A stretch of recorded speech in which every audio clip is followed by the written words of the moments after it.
Shalom Adonai! Mais um dia juntos, bom dia a todos. Vamos para mais uma aula, mais um conteúdo. E hoje, dentro da proposta da história da igreja, esse conteúdo que estamos construindo aí, de uma playlist, uma proposta inclusive de mais de 40, 50 aulas, para justamente tratarmos sobre uma abrangência de assuntos e temas que compõem o arcabouço de conteúdo e de temas e de assuntos tratados dentro do contexto do transitar da história da igreja. Mas antes de entrarmos no assunto de hoje, eu quero te pedir duas coisas.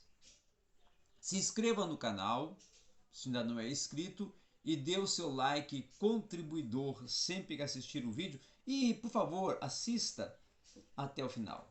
Vamos lá então? Hoje temos mais uma oportunidade extraordinária. Uma oportunidade extraordinária, que justamente é tratar um assunto que eu considero de suma importância para até o estudo da hermenêutica, tá? E da própria exegese, que é a escola de Alexandria. E junto com isso, vamos tratar de Clemente e Orígenes, que são os dois expoentes que vamos ter esta oportunidade de estar estudando nesse dia, porque são homens que marcaram um projeto e um propósito dentro desta especificidade da história da igreja, dentro desse projeto da história da igreja e dentro desse foco da história da igreja, dentro do contexto hermenêutico e exegético do segundo e terceiro século. Então, quando tratamos de Clemente e de Orígenes, nesse aspecto, tanto da hermenêutica e da exegese, a contribuição que vieram a dar, nós temos que pensar, primeiramente, que Alexandria, vamos começar falando um pouco de Alexandria, era uma das principais cidades do Império, tá? Somente Roma e Antioquia é que podiam rivalizá-la ou ser rivais nesse momento, no aspecto tanto da política como no aspecto também econômico, político econômico, tá? Então a sua atividade também cultural, que era assim o grande expoente de Antioquia, grande marco de Antioquia era a atividade cultural, era a principal atividade cultural do Império, tá? Somente 25 anos depois que a cidade foi fundada por Alexandre o Magno, né? Que também é conhecido como Alexandre o Grande, isso em 332 ou 331 a.C., que Ptolomeu Sorter ele veio a adornar com a biblioteca e museu, que tornou ela uma cidade das mais, quem sabe, expressivas, tá? Das mais expressivas. Ptolomeu Soter, ele adornou essa biblioteca com e mais ou menos aproximadamente, só para vocês terem uma ideia, 700 mil volumes de obras, tá? Então, 700 mil obras tinha a biblioteca de Antioquia. Os mais notáveis eruditos do mundo cresceram dentro dessa biblioteca, se absorveram dessa biblioteca. Ela se tornou, então, vamos dizer assim, um arsenal do conhecimento estarrecedor para seu tempo.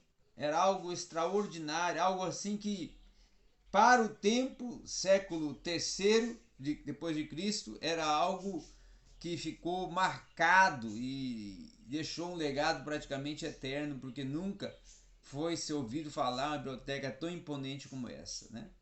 O museu, como o seu nome próprio declara, era dedicado às musas, tá? O Museu de Antioquia, que era um tipo de universidade na qual os mais ilustres escritores, cientistas, filósofos se reuniam e trabalhavam. Principalmente por causa dessas instituições, é que Alexandria logo vai se tornar um rico centro de conhecimento e de difusão do saber. Tá? A posição geográfica de Alexandria deu a ela um sabor especial ao pensamento.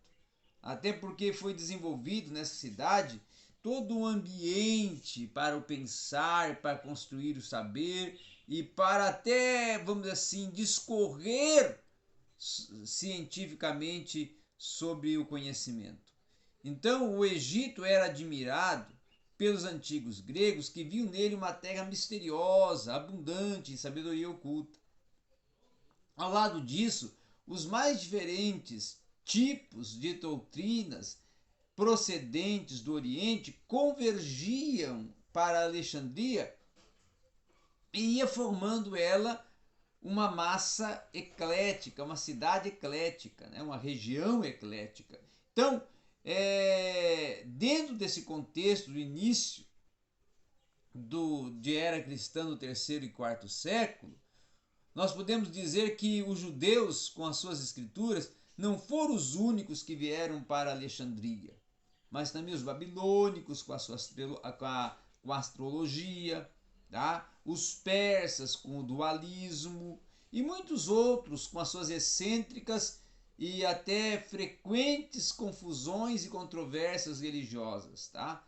Então, todas as correntes religiosas e filosóficas elas se encontravam e prosperavam dentro do contexto e do âmbito geográfico de Alexandria. Então, Alexandria era o centro do pensamento e da expansão da diversidade cultural e intelectual naquele período. Tá? O individualismo desse período fez até com que pessoas que escutassem mais atenciosamente essas doutrinas prometessem um caminho até para direcionar as suas vidas e, desculpa, e alcançar a salvação, tá? O cosmopolitanismo, por outro lado, ele vai dar força às tendências sincretistas da época e vai preparar alguns círculos para a recepção das doutrinas ecléticas, precisamente até por causa das muitas influências que vão convergir sobre ela. Então, Alexandria estava especialmente bem preparada para produzir todo esse tipo de doutrina, tá?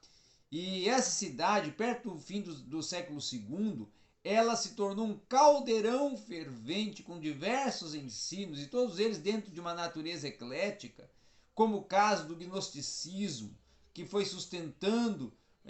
foi sustentado por Basílides, o neoplatonismo de Antônio Sacas, tá? E de Plotino, o judaísmo helenístico, que resultou a tradição de Filo, e o que é mais interessante até foi o cristianismo esotérico e platônico de Clemente de Orígenes, tá? De Clemente, claro, e de Orígenes, que são quem nós vamos estar tratando hoje. Tá? Esses dois expoentes da literatura e da teologia e até da hermenêutica e exegese que vamos estar tratando hoje. Clemente e Orígenes. Então, visto que já o judaísmo helenista e o gnosticismo de Basílides eram constituídos e desenvolviam-se plenamente, né? Agora estava vindo a tomar uma proporção mais forte e preponderante o neoplatonismo de Plotino. Até para podermos compreender melhor esse neoplatonismo, o Plotino é bom falarmos um pouco de Plotino, tá? Plotino ele era um eclético que ele bebia das fontes de Platão e Aristóteles e também até dos filósofos estoicistas. o seu sistema como o ser inefável, aquele que está acima de toda a essência de qualquer nome que possa ser conferido, é a partir desse ser absoluto, transcendente, que surgem todas as coisas que existem, mas não por um ano de criação, ou melhor, não por um ato de criação, e sim pelo que pode ser melhor explicado até pelo meio de uma metáfora, a denominada metáfora da emanação. Muito claramente, muito bem explanado, de uma forma muito lícita. Uma vez que a divindade é conhecida desta maneira, a criação não pode ser concebida como um ato da vontade ou que vai implicar numa mudança na essência divina. A criação vai ocorrer de tal modo que Deus vai permanecer imóvel em seu seio, sem desejar nem consentir com ela. Então a criação para Plotino é um processo de emanação semelhante ao modo pelo qual a luz se propaga ao redor do corpo luminoso, ou o calor ao redor de um corpo quente, ou até melhor, como um perfume emanado por um corpo. Então esta emanação, segundo Plotino, ela sai do único, do perfeito, não de uma imperfeição e multiplicidade. E em primeiro lugar, existe o intelecto, tá? A razão, não é? Que combina os traços do demiurgo de Platão com o logos de Filo de Alexandria. Então, a seguir existe então essa questão da alma do mundo, da qual toda a alma humana se constitui uma parte e se desenrola toda uma hierarquia de seres cujo último nível e a última matéria é entendida com o extremo ou o externo da multiplicidade, tá? Então, dentro desse aspecto estrutural é que vai compor toda uma proposta platônica e também uma proposta neoplatônica e dentro de uma perspectiva plotiniana, tá? Se nós formos comparar essas heresias aos métodos de Irineu e Tertuliano, é por essa razão até que a teologia de Irineu e Tertuliano ela é muito mais ampla em um escopo do que uma apologia ou uma refutação de heresias. Então, sendo assim, esse capítulo pode parecer até excessivamente longo à primeira vista e se tornar um divisor de águas entre dois períodos, que são períodos até fundamentais de nossa história. Por um lado, Clemente e Orígenes, eles vão viver ainda no período de perseguições e até do próprio gnosticismo, o que vai dar ou conceder à obra deles um ponto de contato com os pensadores que vão ser examinados e que são examinados até determinado momento, tá? Então é difícil reconstruir e tratar e abordar sobre o desenvolvimento histórico dessa escola denominada escola da interpretação tradicional, que é a escola de Alexandria. Então a escola de Alexandria, ela também era responsável por ser uma instituição formal, tá? Que até era chamada como escola catequética de Alexandria. Então essa instituição, ela oferecia não apenas o ensino básico, que servia como uma preparação para o batismo, mas também um nível mais elevado de treinamento filosófico e treinamento teológico. Até parece mais ser apropriado falarmos, dizer que Pânteno, né, de quem se sabe muito pouco, ele fundou uma escola particular em Alexandria, semelhante a que os filósofos comumente possuíam, ou semelhante a que Justino dirigia em Roma. Depois da morte de Pânteno, Clemente vai suceder ele como líder dessa escola. E quando Clemente teve que abandonar Alexandria por causa da perseguição imprimida por Sétimo Severo, provavelmente essa escola então foi fechada. Orígenes tinha 18 anos de idade, tá? Na época em que recebeu a responsabilidade de ser o professor de discipulado, ou seja, aquele que preparava os candidatos para o batismo. Provavelmente foi num período posterior, quando a sua fama começa a crescer, que muitos mostravam interesse no nível mais elevado de conhecimento que poderia se oferecer que Orígenes apresentava. Então Orígenes vai fundar uma nova escola nesse momento, que vai ser uma escola de estudo avançado, semelhante àquela que tinha sido dirigida por Pânteno e por Clemente. A escola de Alexandria, usada nesse capítulo, ela não vai se referir a uma instituição em particular, tal como uma escola catequética ou até um centro de estudos avançados.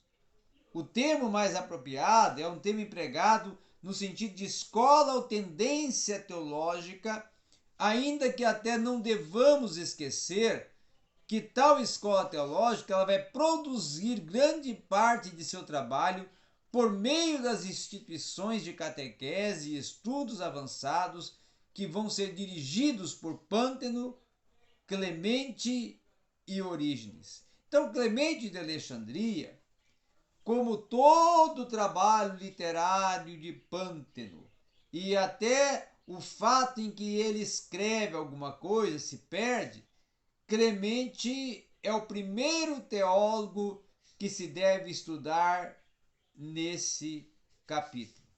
Tá? Outro sim também é que muito pouco a respeito da vida de Clemente se pode supor ou tratar. Tá? Os seus pais, por exemplo, eram pagãos e ele também fora em sua mocidade. Parece até que Clemente nasceu em Atenas, onde ele é educado e vive até a sua conversão. Depois ele vai partir à procura de sabedoria em uma busca que o conduz à Itália, à Síria e à Palestina, até que ele encontrou com Pânteno em Alexandria e vislumbrou nele a luz que seu espírito necessitava. Então ele vai estudar e depois vai trabalhar com Pânteno, a quem ele vai suceder provavelmente no ano 200 depois de Cristo, mas logo a perseguição do Sétimo Severo, que vai ocorrer em 202 depois de Cristo, vai forçar ele a deixar Alexandria, e depois disso ainda vai ser mais difícil acompanhar a sua vida. Apenas podemos dizer o quê? Que ele visitou a Capadócia e Antioquia e que ele vai morrer em alguma data entre 211 e 216 depois de Cristo. Então, a partir de alguns fragmentos citados por escritores posteriores, as obras de Clemente, preservadas até para a posteridade, são ao todo 5. A exortação aos gentios, o instrutor, a estromata, quem é um homem rico que será salvo, tá? E os extratos de Teodoto. Essa última obra, inclusive, ela é de fato uma série de notas que Clemente parece ter reunido para algum projeto futuro. E não é muito útil para o estudo da sua teologia, entre outras razões, porque se torna difícil e às vezes até impossível distinguir entre aquilo que Clemente tirou de Teodoto e seus próprios comentários, tá? Então, quem é o homem rico que será salvo? Tem chamado pouca atenção dos historiadores do pensamento, principalmente de tais historiadores, geralmente não até que estejam interessados nos ensinamentos cristãos, o tratado, que é um tratado desenvolvido por Clemente, que argumenta que é possível ser rico e ainda ser salvo. E essa pessoa vai lembrar que os bens em que ela foi criada não passam ou não surgem apenas para serem acumulados e depois repatriados. Então, a exortação aos gentios, que normalmente é chamada de protépicos,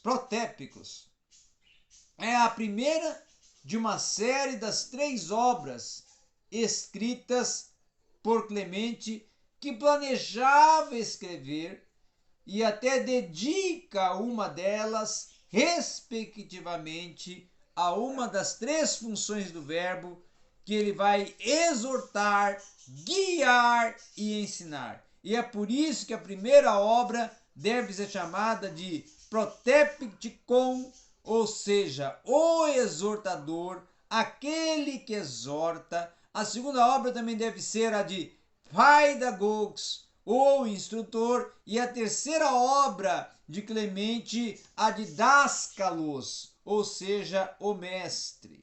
Tá? Então, como aquele que exorta, o verbo, que nos conclama a abandonar o paganismo e a seguir o caminho de salvação, é que está pautada a obra de Dascalos, tá? Tratando a questão da ação de Cristo como mestre e como sotério salvador. Então, é precisamente esse tema de exortação aos gentios, cujos 12 capítulos desta obra de Clemente são dedicados a atacar os erros dos pagãos, ela se torna uma apologética desse período, tá? Uma súmula apologética desse período.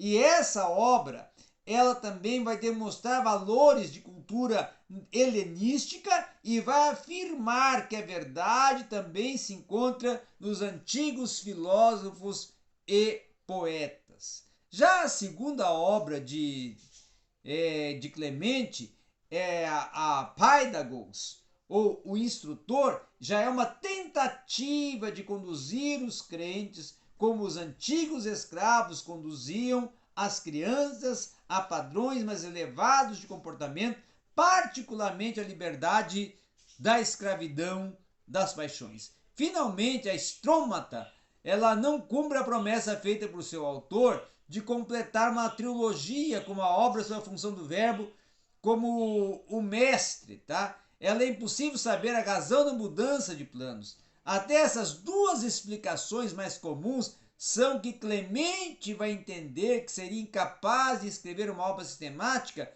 que prometera, e que a Estrômata é apenas uma série de notas em que ele prepara o fim, o propósito de escrever seu terceiro trabalho, o que vai tornar incapaz de completar antes de morrer.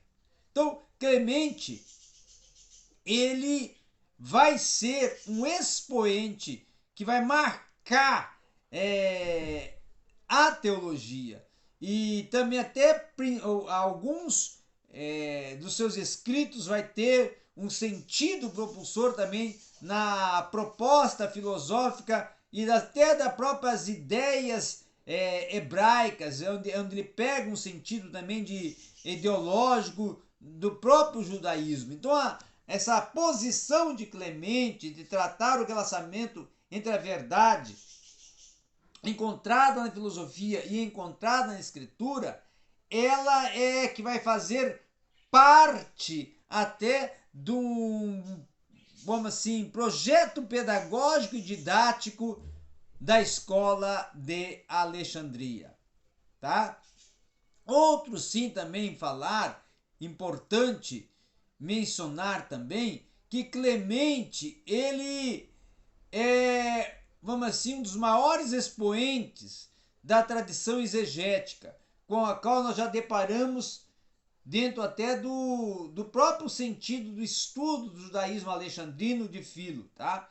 Por exemplo, a Epístola de Barnabé, Clemente vai crer que a interpretação é até percebível isso na Epístola de Barnabé, escrita por Clemente, que Clemente defende a interpretação alegórica das Escrituras. E ele é um dos primeiros instrumentos da hermenêutica dentro da proposta do alegorismo, tá? Da exegese alegórica. Então a inclinação de Clemente para o alegorismo, ela não só abandona o sentido histórico da Escritura, como frequentemente também ela propõe que os intérpretes alegóricos visualizem a Escritura somente com aspectos comparativos e ilustrativos, tá? Então, Clemente diz mais de uma vez que a Escritura realmente tem um sentido histórico literal, mas que a Bíblia ela possui uma revelação experimentada na história pautada em ações pessoais. Então, para Clemente, para manter lado a lado o sentido histórico da Escritura e a liberdade e a profundidade ensejada, é preciso utilizar uma interpretação alegórica. Clemente propõe, por exemplo, que a doutrina dos vários sentidos das Escrituras ela é baseada em uma concepção cosmológica total que é tipicamente platônica, segundo a qual a realidade deste mundo ou as realidades inseridas neste mundo, nesse cosmos, são símbolos das verdades eternas. É aí que começa a surgir a proposta da interpretação e exegese alegórica de Clemente, tá?